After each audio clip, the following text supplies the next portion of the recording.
It started with flashing lights and a confused cop yelling at me for closing my own pool. "Sir, step away from the cover. You can't shut this down without HOA approval," he barked. I was standing in my own backyard, next to the pool I'd paid to build, holding a net. The only thing I was trying to clear out was a couple of leaves.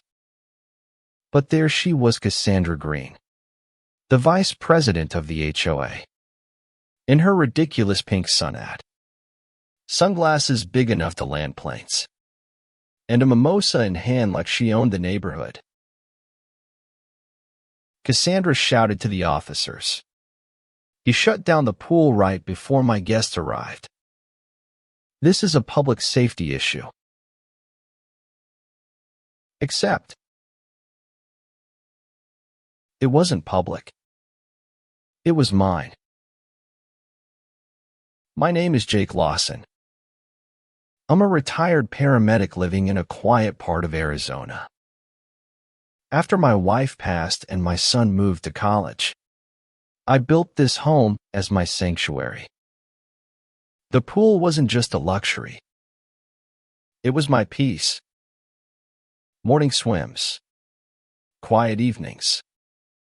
It kept me sane. But ever since Cassandra took over the HOA board, she'd been trying to turn the neighborhood into her personal fiefdom. The board had once been just a group of older folks who cared about landscaping and quiet hours. But Cassandra, she saw it as a power play. She formed a little clique on the board, her book club turned voting bloc.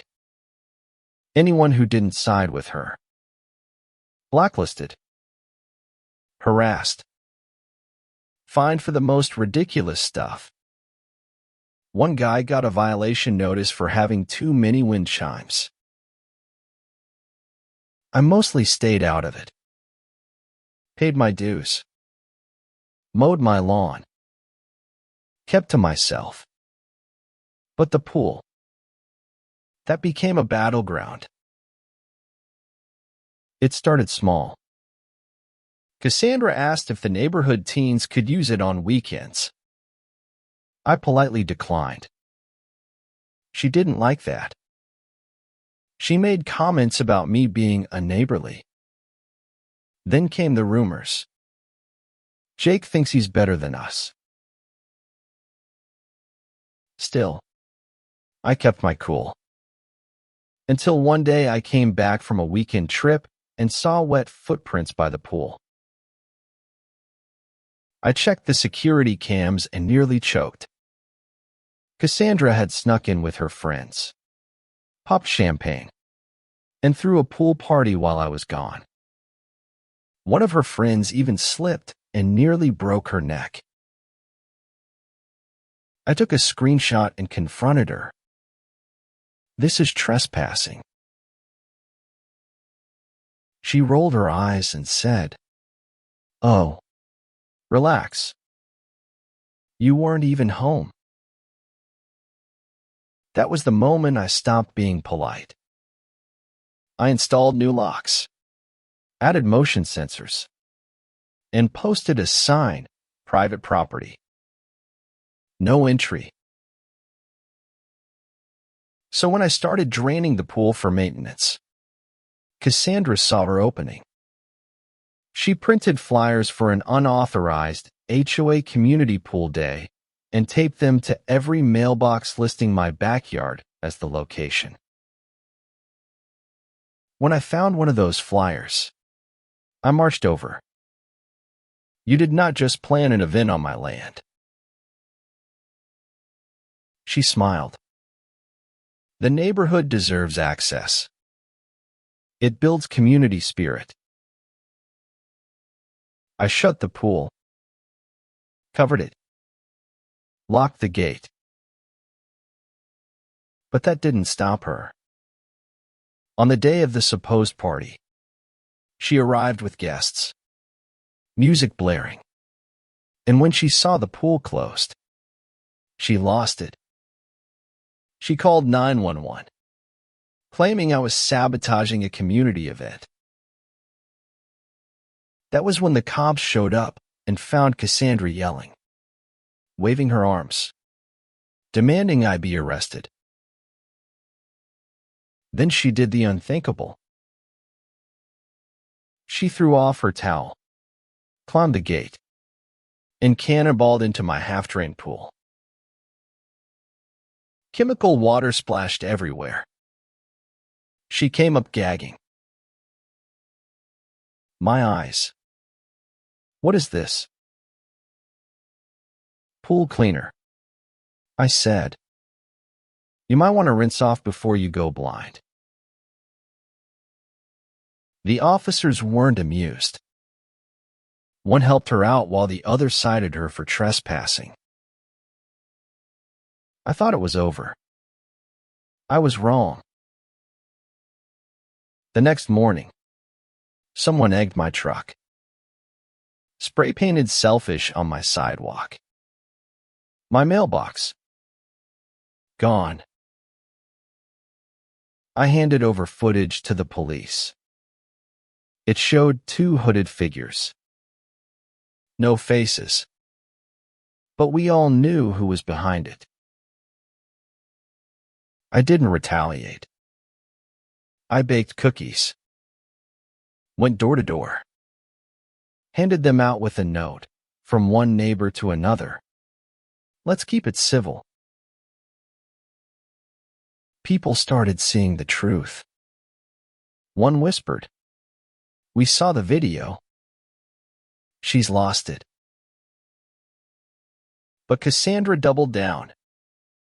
She filed a formal HOA complaint accusing me of violating the spirit of community engagement.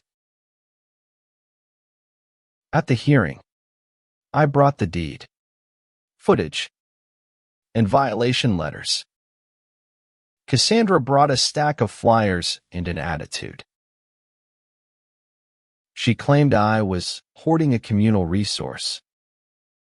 I played the footage of her trespassing. The board dropped her complaint. She stormed out. But days later, she cut the lock on my gate, hired a DJ, and began setting up another event on my lawn, this time with folding chairs and an inflatable slide. I recorded everything. Called the cops. She was arrested again. Still, she had the nerve to sue me for emotional distress. So I filed a counter lawsuit for harassment and property damage. We pushed for her removal from the HOA board. Then one night, I caught her sneaking through my yard with a gas can and lighter. That wasn't drama. That was arson. I stopped her, held her down until police arrived. She was arrested on felony charges. Her sister later sent me a message. Cassandra had been struggling with mental illness. She was now in a facility. I chose not to press all charges, but I demanded she never be allowed near my home again. The HOA changed the rules.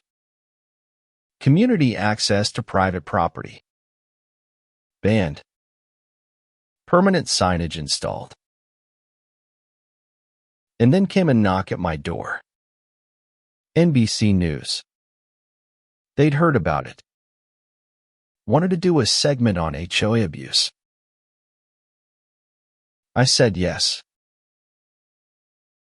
After the interview aired, messages poured in. From all over the country. Your story gave me the strength to fight back. Local laws began changing. Even our HOA dissolved and reformed with real checks and balances. They asked me to be president.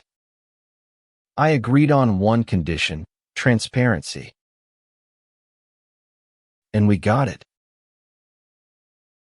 So yeah, if you've ever been bullied by a power-hungry HOA or an entitled neighbor who thinks your peace is their property, remember this. You're not alone. And you can fight back. Let me know in the comments, have you ever dealt with HOA abuse or neighbor drama like this? I want to hear your story.